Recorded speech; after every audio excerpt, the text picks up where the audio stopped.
Good morning, everybody. Hello. Hello, friends.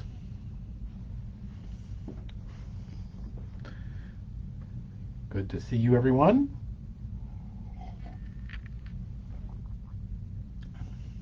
Well, hello.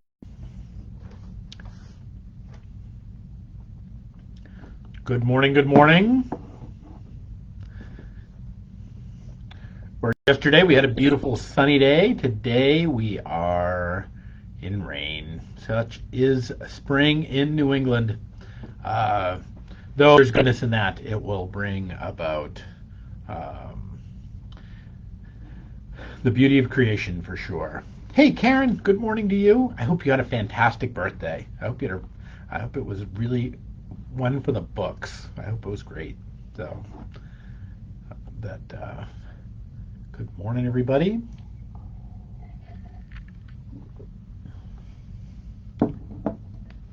Hi, Jane. Good morning. I hope John's well. Beautiful day up here. Oh, great. That is beautiful. That's great. It is. Good morning, Bonnie. Great to see you. Glad you're here.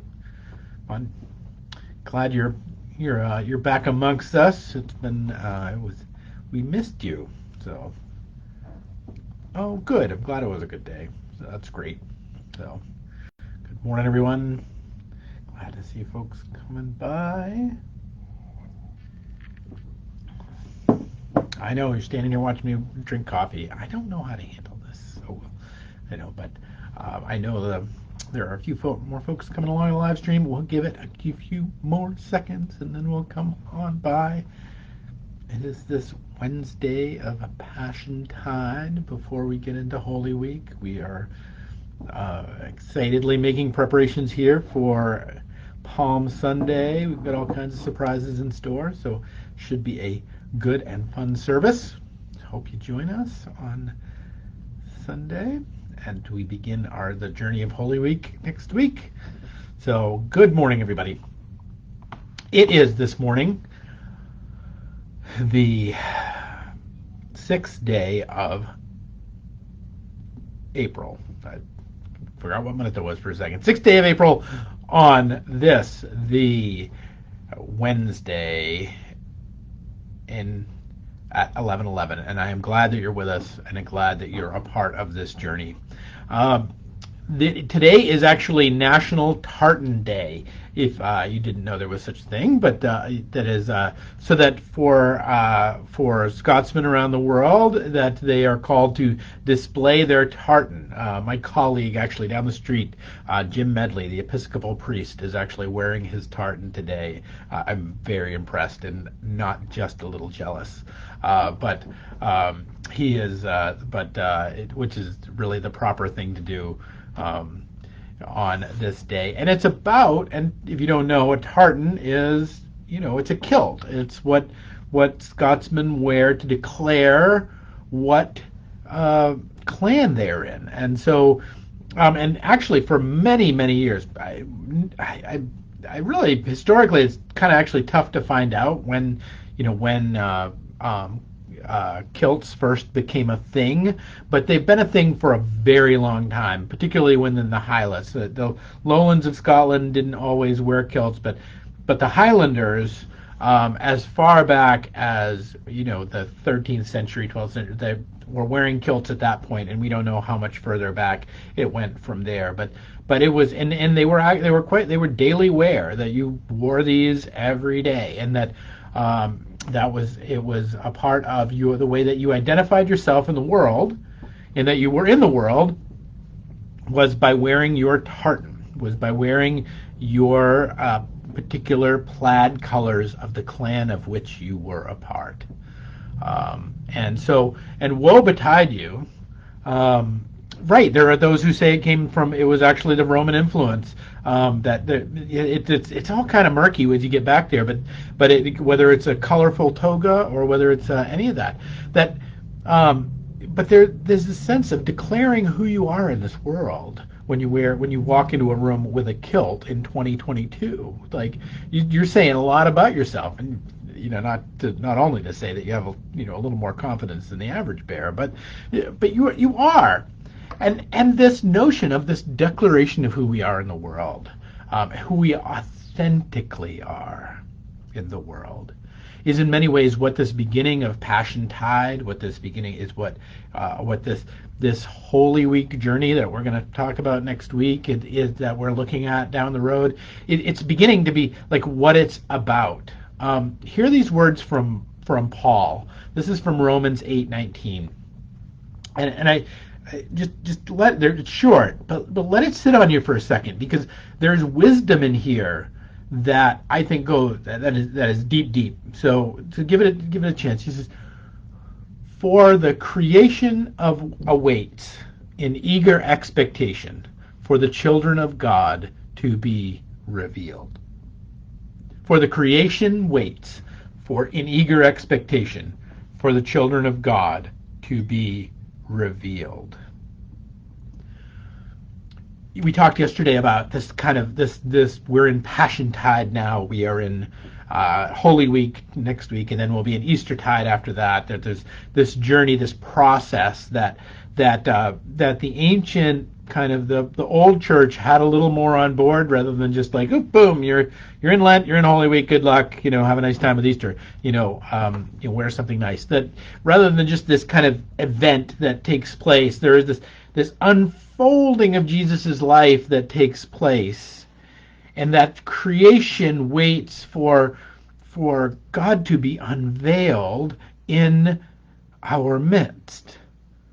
We might look out in our yard and see tulips begin to poke through the ground, but the flower is not yet unveiled. We're not quite there yet. We might look out and see the buds even of forsythia kind of getting ready, but it's not quite in its fullness yet, unless you take one in and force it, which is, I always love doing that.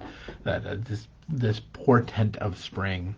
That there's this way in which that the true colors of what is being unveiled, whether it's in the creation or whether it's in us, is unfolding. There's this process. And I think if you're honest about aging, there is this sense of discovering our true colors. This phrase, true colors, we know it as, kind of this knowing someone to be authentic or inauthentic. I thought this person was my friend, but then they stole something and I saw their true colors. Something like that. There's this way in which, that we see this unfolding of, the authentic person that a person might be, and it comes from, it's actually a nautical term, if it comes from this idea of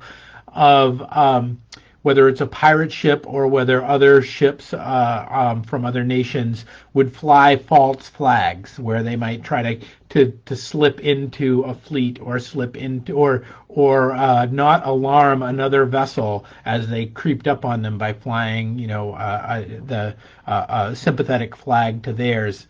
And then at some point they would haul that down and show their true colors, whether it was the Jolly Roger or whether it was Queen Anne's Revenge or whatever it was, and then the chase would be on, and the true pirates. So there's this way about a ship showing their true colors, identifying themselves honestly and truly in this world.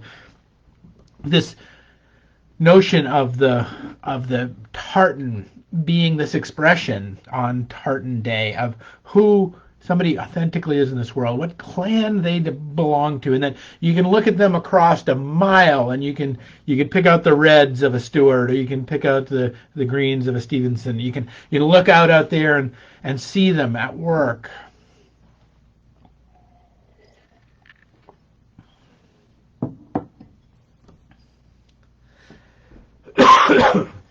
Friends, this notion, this invitation of our spiritual lives is this unfolding into the revelation of who we are in this world. That God is revealing us to creation. God is stripping us down in a way to show us to the world, to show us not so that we might be stabbed and beat up, but so so that the beauty of the creation might be unveiled through us. The beauty of Christ might be unveiled in us, that we might actually give way to the joys, the wonders, the loves, all of the universe of stuff that exists within us. The wonder of who we are. That our covering these things up and our hiding these things are actually wildly dishonest, and that they're mirrored in Jesus's journey. That when we're kind of honest about how this, about what we really see unfolding in Passiontide and Holy Week, and is we see this carpenter from Nazareth, or this even talented young boy, depending on how we understand it, coming into further and further revelation of being the divine in the world. And so too does Paul say of us. And I think he's right, friends. I think he's right. For the creation waits in eager expectation for the children of God to be revealed. You know, that's not like this mystery story about like, oh, well, I wonder when they'll be revealed. Like, it is this unfolding that is a part of our lives. And again, as we age, I think there's a way in which we become more honest about this. We actually discover who we are in some ways. We can even be surprised about even later in life about the person that we truly are. I'm a big fan of personality tests and those sorts of things, particularly the Enneagram, the Myers-Briggs type indicator, Strength Finders. Like if you go to my Facebook page and they give you a little description of you, like I have all that stuff posted because I'm like, if and it's a little secret handshakey thing. Like if you know what that means, like some things about me. That if you read that, and so it's a way of kind of inviting people into that. But it is this discovery and this revelation to me about who I am in this world. I got all these notions about who I think I am or who I want to be, but the creation waits for me to be who I authentically am in this world. The creation waits for me with expectation, with eager expectation, in Paul's words, for the children of God to be revealed. That's not just we who decide to follow this Jesus guy, but as we for whom have true colors. That maybe we had a family that of a flag that we were supposed to fly, or we had an idea of who we were supposed to be, or something that we were told about ourselves that was always a part of what we are. And yet, as Christ Jesus unfolds, is shown and revealed to be the Messiah, to be the incarnation of divinity in time and space that overcomes death and comes, that is revealed through the living of life right up to the point of death. So too are we revealed through the living of life right up to the point of death to be who we are. And the promise of creation that is looking for that wants that is desiring for that to be revealed. We get this message early, and about like we have to kind of hide who we are. We have to don't show your true colors because you'll just get beat up. Don't show the world what is you authentically care about. Don't show the world your art. Don't show the world your beauty. Don't show the world the things that you actually hunger and desire and want. Don't show the world that, because man, it'll beat you up, and it will. But the call is to revelation. And the revelation is really about the truth of what is, right? It's really just about the truth of what is. The loves and desires and the things that have been implanted by me, by the one who made me, the beauty that hopefully resides in there some way, that is as these kind of layers of self are getting stripped away, the windows are being polished so that something might shine out. That process that I hope is working with me and I know is working with you. It's this process of the truth of what is. As C.S. Lewis said, I believe in Christianity as I believe that the sun has risen. Not only because I see it, but because by it I see everything else. That the truth, the unfolding of what is, that the truth of the resurrection, for instance, which really is, when we begin to look for it at the fabric and is the fabric and is the basis of everything that is in creation. It is so true that it is in fact difficult for us to even see, because it holds itself so closely to our eyes, and yet it is this invitation for us to mirror that truth and to give way to life and our true colors. To take down the flag that we thought, to put on the tartan of our true clan, of our true being in this world, of the place in which we are called, in which we belong, in which we are planted, and to be that, to be it in the world, knowing that it might bring us fire, knowing that it might bring us pain, knowing that it might bring us challenge, and yet I'm trusting that process of unfolding of like the way Christianity is true because the sun has risen, as Lewis says, that the unfolding of the dawning of the new day is analogous to the unfolding of our own soul and our own spirit and our own life. And that's there for you. It's there in you. And in fact, as Paul says, the whole creation waits in eager expectation for the children of God to be revealed, for you to be revealed, friends, for me to be revealed. To dare to sing the note off key, to dare to bring into the world the song that you have and that which you have been given.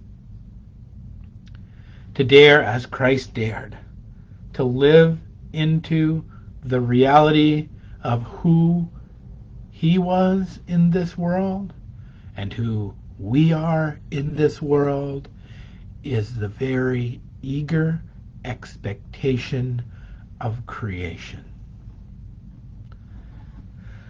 This is my hope for you, friends. I hope you will let your true colors shine today. I hope you'll go listen to Cyndi Lauper. I hope you'll throw on your tartan and walk boldly through the world. I hope you will take down your fake flag and put up the real one. And if you're a pirate, well, God bless you. Be a pirate. Then that let the excitement, the eager expectation of creation out there that wants to know that depth of your soul, let it unfurl on this day, the 6th day of April, this tartan day. All right, friends, I hope you have a glorious day and that you are revealed in some way, that you are shown to the world and to one another in beauty and grace. We'll pick it up tomorrow with another 11:11. Peace and grace, friends.